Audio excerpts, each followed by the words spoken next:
Hoje eu quero ler esse texto com vocês. Evangelho de João, capítulo 1. Eu pus ali na tela, porque eu vou ler na revista aí atualizada, que é uma outra tradução, tá? Então vamos lá? No princípio era o Verbo, e o Verbo estava com Deus, e o Verbo era Deus. Ele estava no princípio com Deus. Todas as coisas foram feitas por intermédio dele, e sem ele, nada do que foi feito se fez. A vida estava nele e a vida era a luz dos homens. A luz resplandece nas trevas e as trevas não prevaleceram contra ela. Houve um homem enviado por Deus cujo nome era João. Este veio como testemunha para que testificasse a respeito da luz, a fim de todos virem a crer por intermédio dele. Ele não era luz, mas veio para que testificasse da luz, a saber, a verdadeira luz que vinda ao mundo ilumina a todo homem. O Verbo estava no mundo, o mundo foi feito por intermédio dele, mas o mundo não o conheceu. Veio para o que era seu, e os seus não o receberam. Mas a todos quantos o receberam, deu-lhes o poder de serem feitos filhos de Deus, a saber, aos que creem no seu nome, os quais não nasceram do sangue, nem da vontade da carne, nem da vontade do homem, mas de Deus. E o Verbo se fez carne, e habitou entre nós cheio de graça e de verdade, e vimos a sua glória, glória como do unigênito do Pai. João testemunha a respeito dele e exclama: Este é o de quem eu disse, o que vem depois de mim tem contudo a primazia, porquanto já existia antes de mim, porque todos nós temos recebido da sua plenitude graça sobre graça. Porque a lei foi dada por intermédio de Moisés, a graça e a verdade vieram por meio de Jesus Cristo. Ninguém jamais viu a Deus. O Deus unigênito que está no seio do Pai é quem o revelou. O que é que você aprende nesse texto a respeito do Senhor Jesus? O que a gente aprende nesse texto a respeito de Deus? A gente precisa sempre lembrar uma coisa, que as Escrituras não estão aí à toa. A Bíblia não é um livro de poesia, a Bíblia não é um livro de tentativas e erros, a Bíblia é um livro de revelação. Nós temos 4 evangelhos na Bíblia: Mateus, Marcos, Lucas e João. Mateus tem uma visão mais para os judeus. Tanto é que quando ele começa, Mateus falando lá no livro, lá no primeiro capítulo, ele fala de genealogia. E para o judeu era importante saber a genealogia, quem vem da onde, quem é pai de quem, certo? Já Marcos, ele tem uma visão mais resumida das coisas. Tanto é que Mateus tem 28 capítulos, Marcos tem 16 capítulos. Ele é bem rapidinho, né? É bem dinâmico. Lucas, ele é mais detalhista. Lucas era médico. Se percebe essa característica de Lucas. Você percebe que ele fez muita pesquisa, né? Apesar dele ter feito pesquisa, isso não tira a inspiração divina. Porque quando eles escreveram, Jesus já tinha morrido 20, 30, 40 anos depois. Então, como é que você escreve detalhes, diálogos, né? João tem uma pegada mais para os gregos. E João ele vai utilizar algumas palavras que vão fazer pontes com os gregos. Por exemplo, a palavra verbo, né? Para nós é traduzido verbo, mas na verdade essa palavra aqui é uma palavra no grego que é logos. Logos. Logos para o grego era importante porque eles tinham uma teologia na cabeça deles de que o logos era uma representação de Deus. Isso no paganismo mesmo, tá certo? Mas eles tinham essa ideia do logos. E João empresta essa palavra, porque logos, na Bíblia, no grego, ele é traduzido como palavra. Você vê em muitos textos gregos, a gente não vê porque não lê grego, né? Mas tem lá nos escritos gregos, você vê logos como palavra. Até na Bíblia você vê em vários momentos isso. E ele utiliza essa palavra para se referir a Jesus. Então ele diz, no princípio, né, enarche en ho logos. É tudo que eu decorei, então fiquem tranquilos. Enarche en ho logos. Quer dizer, no princípio, princípio das coisas, tá? No princípio de tudo, está muito pequenininho aqui, não dá para vocês verem, mas no princípio de tudo, quem era? Era o Logos. O que João está fazendo? João está dizendo assim, vocês sabem que Logos, eu vou falar para vocês quem ele era realmente. Eu vou mostrar para vocês quem ele era realmente. Eu vou dar ideia para vocês de quem era esse Logos. E aí ele começa assim, ó, no começo de tudo, era o Verbo, era o Logos, e o Verbo estava com Deus.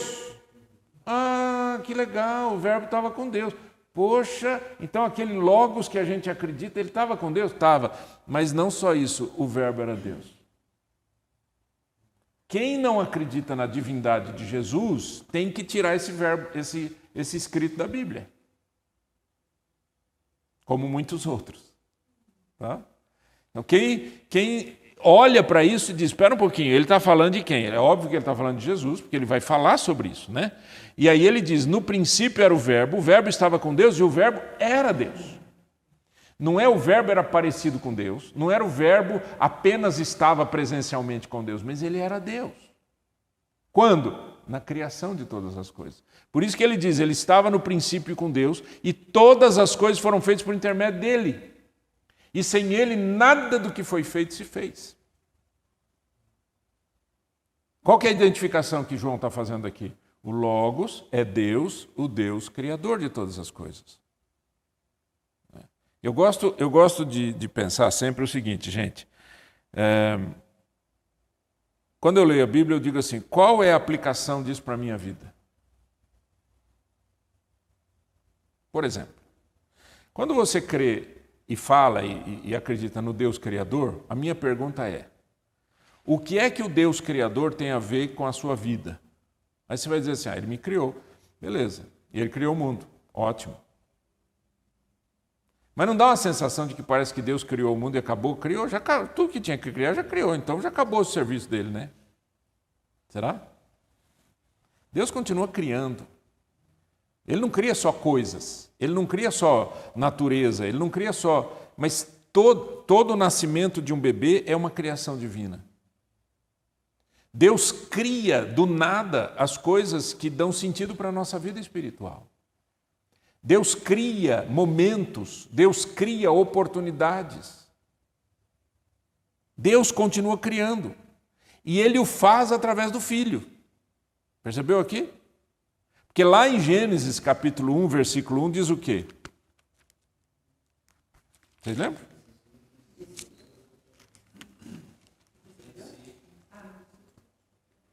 O que diz lá? Vocês lembram? No princípio criou Deus os céus e a terra. Você percebe que ele usa a mesma palavra? No princípio criou Deus os céus e a terra. A terra, porém, era sem forma e vazia. E o Espírito de Deus pairava sobre as águas. Aqui nós já vemos duas pessoas da Trindade. O Deus Criador e o Espírito Santo. O que é que João traz para a gente? No princípio, era o Verbo, era a palavra, era o Logos. E o Verbo estava com Deus e o Verbo era Deus. Ele estava no princípio com Deus. E tudo que foi criado por Cristo. O que vocês acham? Está certo ou essa teologia está errada? Gente, só tem um Deus, nós não temos três deuses. Nós cremos num só Deus, o Pai, o Filho e o Espírito Santo. Então, quando fala que o Filho criou, o Pai criou, o Espírito Santo criou. O Espírito Santo pairava sobre as águas, diz a Bíblia. Né? Ele não estava ali passeando em cima dos lagos. Ele estava ali promovendo criação. Porque a terra era sem forma e vazia, não tinha nada. Tem certas coisas que para nós assim são muito longe da nossa compreensão. A Trindade é uma delas, né? Mas aí ele diz, a vida estava nele e a vida era a luz dos homens. Agora ele já está trazendo quem? Jesus para quando? Para o tempo dele, para o tempo de João, certo? Ele está dizendo, a vida estava nele, a vida era a luz dos homens, a luz resplandece nas trevas, as trevas não prevaleceram contra ela. Na Bíblia, o tempo todo, nós temos uma guerra, uma batalha que se trava entre luz e trevas, o tempo todo. Isso acontece dentro de nós, isso acontece fora de nós. Okay? Dentro de nós, porque a gente descobre que o pecado gerou em nós trevas imensas. Certo ou não?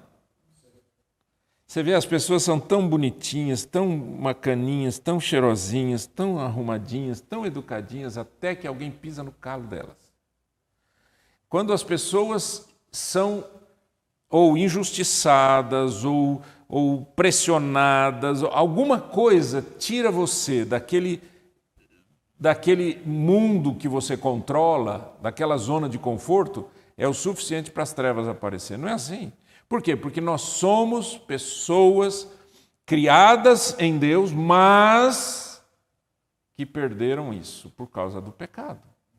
Então nós temos uma natureza humana pecaminosa, uma natureza humana que caiu. Por exemplo, Paulo fala isso em Romanos capítulo 7, ele diz, o bem que quero, não faço. Só as trevas dentro de nós, né? O mal que detesto, esse pratico. O bem que quero, não faço. O mal que detesto, esse pratico. Só que a hora que você vai olhar na teologia paulina em Romanos, o que ele vai falar? Mas graças a Deus. É de Deus que vem a bênção, é de Deus. Né? Agora, pois, já nenhuma condenação há para aqueles que estão em Cristo Jesus, para aqueles que são chamados a Deus, pelo seu propósito. Ou seja, Deus é aquele que brilha nas trevas. Então, outra coisa que a gente aprende, que além dele ser o Criador, ele é a luz dos homens, diz a Bíblia, né? Aliás, Jesus já tinha falado, ele falou sobre isso lá em João capítulo 8, quando ele diz, eu sou a luz do mundo. Quem me segue não andará em trevas, mas terá a luz da vida. O que essa luz significa para a sua vida hoje? Uma coisa que sempre me tocou muito o coração, já comentei sobre isso, é quando você lê, por exemplo, relatos dos mártires cristãos. E os mártires cristãos são chamados mártires porque morreram, né? Foram perseguidos, etc., e morreram. E os mártires cristãos, em nenhum momento eles xingam os seus opressores, eles brigam com os seus opressores, eles batem nos seus opressores, eles se revoltam, eles pegam um caco de vidro igual filme e vai cortando todo mundo. Não. Eles dizem, essa é a minha fé, e se o Senhor está me dando esse privilégio de sofrer pelo seu nome, assim será. Isso é luz no meio das trevas. A gente, por qualquer coisa, a gente perde as estribeiras, como a gente fala. Por qualquer coisa, a gente se perde. E a gente permite que as trevas apareçam. Você não pode deixar isso acontecer. Você tem que olhar para Cristo. Então, se Ele é a minha luz, né? Salmo 27, o Senhor é a minha luz e a minha salvação. De quem terei medo? Continuando. Houve um homem enviado por Deus cujo nome era João, estamos falando de João Batista. Este veio como testemunha para que testificasse a respeito do quê? Da luz. Não a respeito dele. A mensagem de João Batista é fantástica para nos ajudar numa coisa, gente. Nós vivemos num mundo de imagem. Okay? Tudo é imagem. Quando você vê uma foto na internet, você fala, ai, pessoa linda, gente, eu nunca vou ser igual. É filtro. Você vê, eu sou velho, mas eu conheço a linguagem. O cara é antenado. É filtro. É filtro. A moça não tem uma espinha. Tem uma ruga. O cabelo é perfeito. Não tem ponta. Essas coisas de ponta, 2 pontas, 3 pontas. Não tem, não existe. E a gente vive nesse mundo de imagem, e esse mundo de imagem gera em nós o quê? Frustração. Só que isso não ficou só entre os adolescentes. Isso foi subindo para todas as áreas. Então o cara quer ter uma imagem como engenheiro, uma imagem como médico. Eu nunca vi tanto médico dando conselho na internet. Eu acho que eles não trabalham. Eu acho que eles não atendem paciente. Está cheio de... Sou médico, tantos anos, não sei o quê, e o cara faz um monte de... Eu sei o trabalho que dá para fazer vídeo. Você gasta... E eu sou da área. Sou da área por quê? Porque em 1900... Quando vocês não tinham nem nascido ainda. Em 1977 eu comecei a minha carreira como locutor de rádio. Mas não é carreira em locutor de rádio que vai... Não, é porque eu participava de um programa cristão de uma rádio chamada Rádio Transmundial, que é uma rádio que só faz cristã. Era só... Em 1978, não, 79, não lembro. Não sei se foi 79 ou 80, eu fui trabalhar na Rádio Transmundial. Aí sim, como produtor de programa cristão, então eu produzia programas cristãos, chamava Momento Jovem. Momento Jovem. Estou dizendo isso por uma razão. Não, estou dizendo isso por uma razão. Eu sempre tive um desejo muito grande, assim, eu sempre enxerguei os meios de comunicação social como uma ferramenta para a pregação do Evangelho. Tanto é que o meu TCC, que eu escrevi em 1982, tinha como tema a pregação do Evangelho e os meios de comunicação social. Você vê como que eu sou antenado.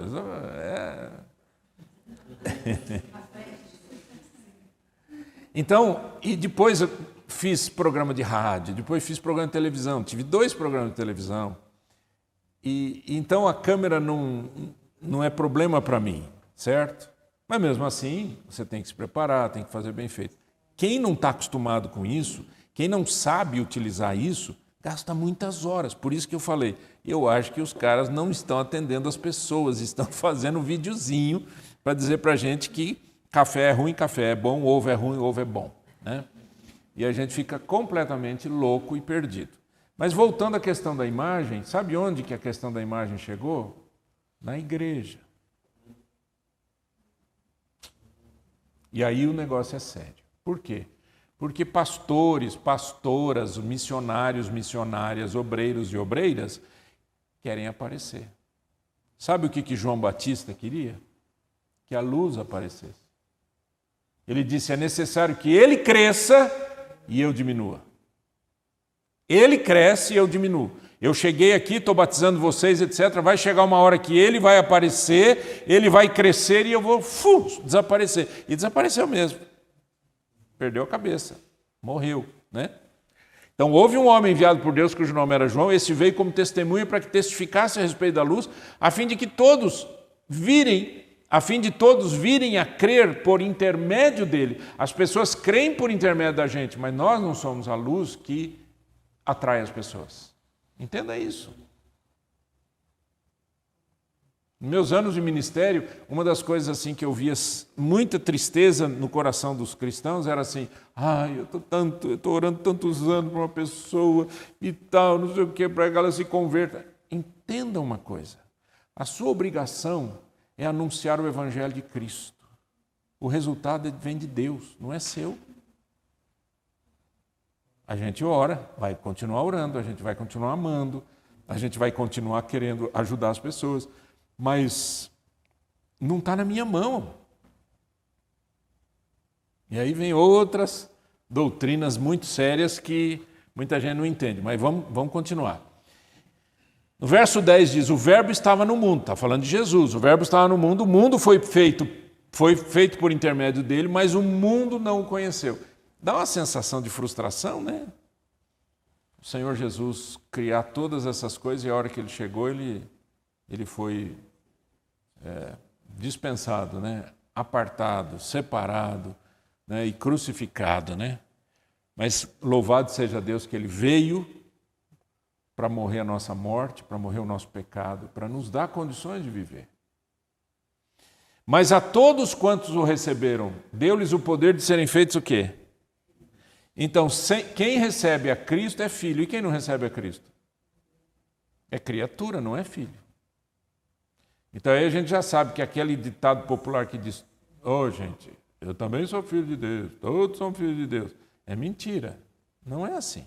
A gente é filho de Deus quando a gente entrega a vida para Ele, porque aí nós somos adotados, diz a Bíblia. O que a Bíblia diz aqui, que eu acho que é extremamente importante, é: mas a todos quantos o receberam.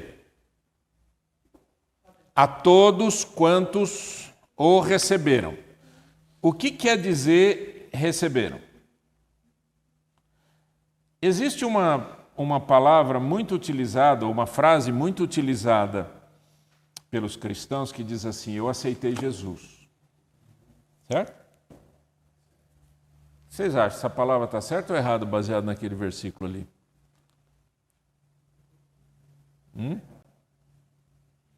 Mas a todos quantos o receberam. Receber é igual a aceitar? Cuidado, porque a palavra aceitar, ela tem alguns sentidos a mais, né? Eu aceito ou não aceito, eu aceito porque eu vejo valor, eu não aceito.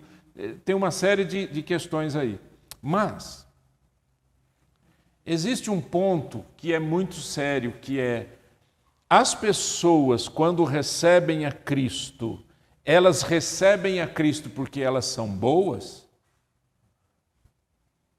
Elas recebem a Cristo porque elas chegaram a conclusões lógicas a respeito de quem é Jesus? O que vocês acham? Você acha que alguém recebe a Cristo por essa razão? As pessoas recebem a Cristo por causa da revelação de Cristo. Você pode ver que há uma manifestação. A palavra luz, qual que é a beleza da palavra luz para o nosso entendimento? É que a palavra luz, ela brilha nas trevas. Onde tem luz não tem trevas, onde tem trevas é porque não tem luz. Então é assim, é ou não é, né? Não tem meio termo. Aí você fala assim: a penumbra. A penumbra tem luz. Está fraquinha, está escondida em algum lugar, mas tem luz. Escuridão é escuridão. Escuridão é porque não tem luz. Se você estiver num lugar absolutamente escuro e acender um fósforo, ilumina o lugar. Você anda. A luz é poderosa nesse sentido. E essa manifestação é uma manifestação que Deus faz através da pregação da palavra. O apóstolo Paulo disse uma coisa linda, ele disse assim, que ele não queria saber de outro assunto a não ser Cristo e este crucificado. E nesse texto ele diz que as pessoas vieram a crer por causa da loucura da pregação. E a pregação de Cristo. Não é a pregação que vai falar outra coisa a não ser de Jesus.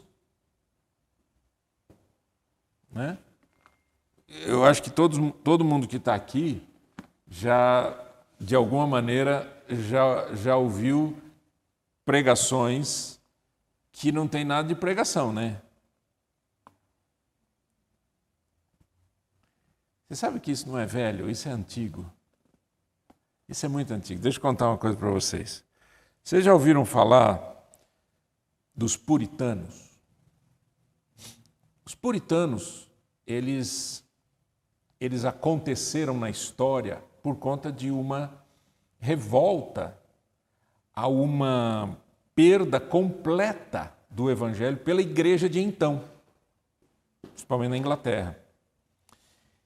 E quando você lê a história, naquela época os pastores religiosos, os padres, sei lá, eles pregavam de tudo, tipo até como pentear o cabelo, o que melhora não sei o que na sua casa e não sei o que. Os puritanos disseram: gente, o que é isso?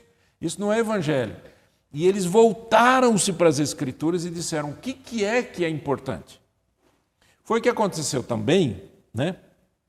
Não no movimento puritano, mas foi o que aconteceu também com Martinho Lutero. Martinho Lutero era um religioso, olha só, ele era um religioso, ele era professor de teologia, mas um dia ele estava lendo Romanos e dizia lá em Romanos: o justo viverá pela fé. Ele disse, ué, se é pela fé, não é pelas obras.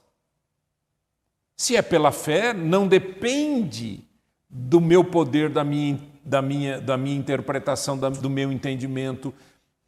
É revelação. Foi aí que ele fez aquelas 99 teses, pregou lá na igreja, né, na porta da igreja, teses no sentido de declarações, e que houve todo um movimento que acabou gerando a reforma chamada Reforma Protestante. Mas então, todos quantos o receberam por quê? Porque de alguma maneira essa luz brilhou no coração.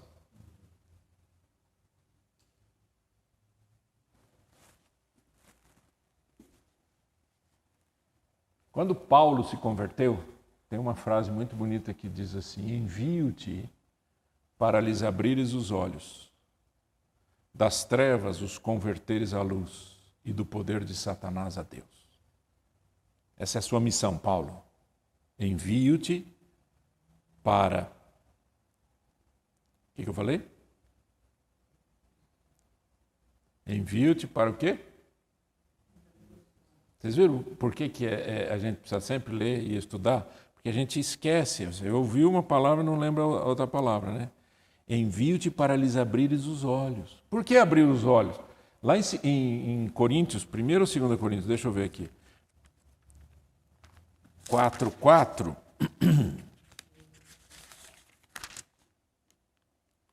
2 Coríntios, capítulo 4, versículo 3, diz assim: mas se o nosso evangelho ainda está encoberto, é para os que se perdem que está encoberto, nos quais o Deus deste século cegou o entendimento dos incrédulos, para que lhes não resplandeça a luz do evangelho da glória de Cristo, qual é a imagem de Deus. O que o diabo faz? Cega. Envio-te para lhes abrires os olhos, das trevas os converteres à luz, e do poder de Satanás a Deus. Isso é conversão genuína.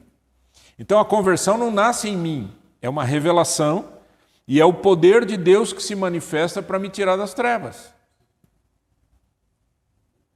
Por isso você não precisa ficar desesperado. Meu Deus, falei de Jesus para a pessoa e a pessoa não quer, eu não sei mais o que eu faço. Descansa no Senhor, porque a decisão é das pessoas, tá certo? Você não obriga ninguém a fazer absolutamente nada. Mas a todos quantos receberam, deu-lhes o poder de serem feitos filhos de Deus, a saber os que creem no seu nome, os quais não nasceram da vontade da carne, nem do sangue, nem da vontade da carne, nem da vontade do homem, mas de Deus. Ou seja, a conversão não é herança que a gente recebe. Ah, meu pai é crente, eu sou crente. Minha mãe é crente, eu sou crente. Isso não existe. O que vai acontecer, sim, o privilégio de eu ter um pai crente, uma mãe crente, é que eles vão me levar ao conhecimento de Cristo. Certo? Mas não é passado por herança, não é por sangue, né? E o verbo, esse Logos, se fez carne.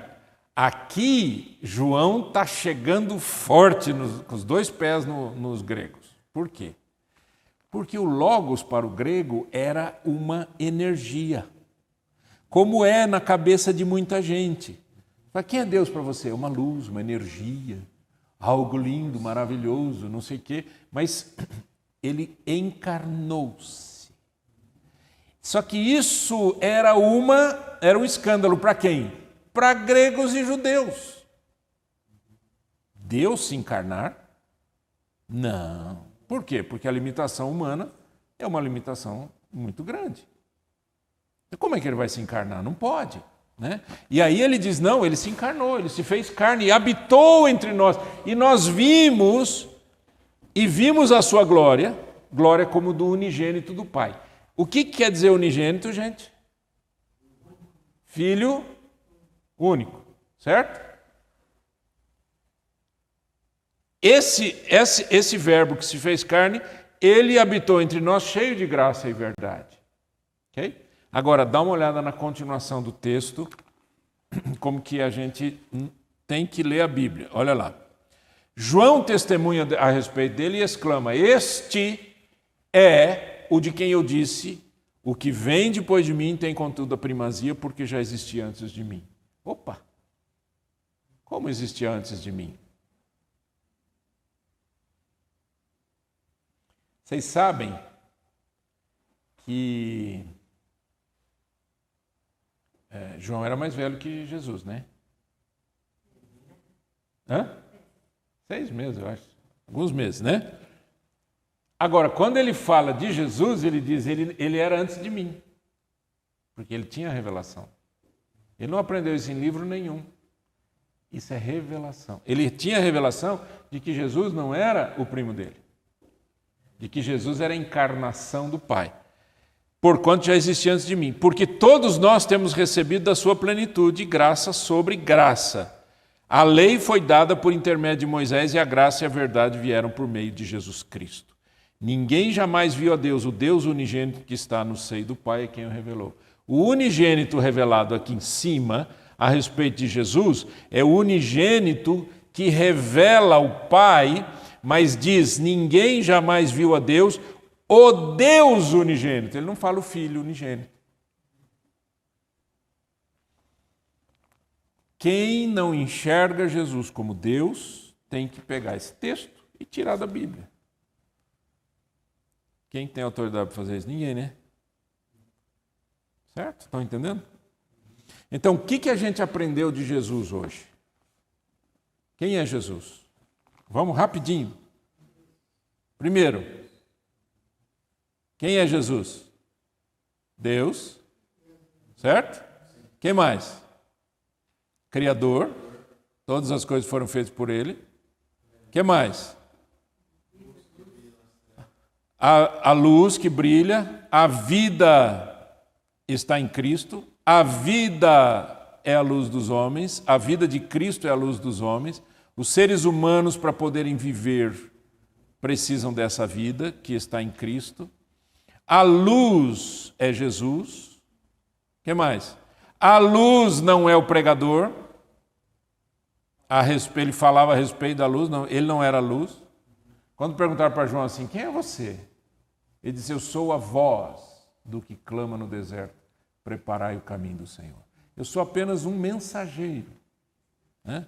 Então eu não tenho que trazer as pessoas para mim, eu tenho que trazer as pessoas para Cristo. Né? O que mais? O Verbo estava no mundo, ou seja, a encarnação, ele se encarnou, Deus se encarnou. O que mais? Que ele veio para o que era seu. Esse seu aqui, ele pode ser entendido em duas vertentes. A sua criação, mas aqui basicamente são os judeus também. Ele veio para o que era seu, os seus não o receberam, mas a todos quantos o receberam, deu-lhes o poder de serem feitos filhos de Deus. Então, em Cristo é que existe a salvação, em Cristo é que existe a filiação, eu passo a ser filho de Deus quando eu recebo a Cristo na minha vida, né? Ele é o Deus encarnado, o Verbo se fez carne. Quando você vai ler 1 João, você vê isso de novo, quando João fala sobre o sangue, a água. Ele está falando dessa encarnação do Logos, tá certo? Para mostrar quem é Jesus e para mostrar para os gregos, né? Outra coisa, Jesus é aquele que é cheio de graça e verdade. A glória é a glória do Pai, é do unigênito do Pai, ou seja, é do Filho. Só que o unigênito aqui é explicado aqui como Deus unigênito, então ele e o Pai são a mesma pessoa. Isso ele fala em João 10, eu e o Pai somos um. Ele nos traz graça e verdade, porque a lei foi dada por intermédio de Moisés. A lei diz, faça isso, não faça isso, faça isso, não faça isso. Mas a vida para viver essa lei veio por intermédio de Jesus Cristo. E termina dizendo que Jesus é Deus. Vocês gostam de tudo assim ou é cansativo? Tá bom? Sabe o que eu quero dizer com isso, queridos? É que existem várias maneiras de se estudar a Bíblia e várias maneiras de se pregar a Bíblia. Uma delas é a chamada pregação textual, é essa aqui. A gente vai no texto e fica no texto e não foge do texto. e você procura interpretar o texto a partir de outros textos das Escrituras. Okay? Existem pregações que são temáticas. Hoje nós vamos falar sobre o amor, hoje nós vamos falar sobre a paz. Né? Aí você vai em cima do tema. Mas essa é a pregação ou o estudo que mais dá fruto, porque você vai dentro do texto. E é claro que eu não fiz aqui nenhum estudo exegético. O estudo exegético é chegar aqui e começar a fazer assim, bom, filho de Deus, o que é essa palavra filho? Né? Tecton. Se eu não me engano, tem um hospital aqui em Curitiba, chama Tecton. É filho, ó. Essas coisas são lindas, né?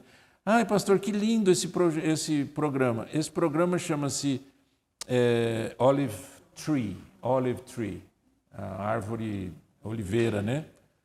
É um programinha que você pode baixar na internet e ter um monte de boas informações aí. É um outro programa da Bíblia. Vamos orar? Pai querido, obrigado pela Tua palavra, obrigado pela Bíblia Sagrada, obrigado, Senhor, pela ação que nós temos nas Escrituras. Obrigado, Pai, porque isso tudo enche o nosso coração de alegria. Nós já temos agora, Senhor, muitos desafios para essa semana. E um deles é continuar a ler as Escrituras Sagradas. E o outro, Senhor, é aplicar na nossa vida essas verdades que ouvimos e aprendemos hoje. Guarda-nos de todo mal, livra-nos do mal, em nome de Jesus. Amém.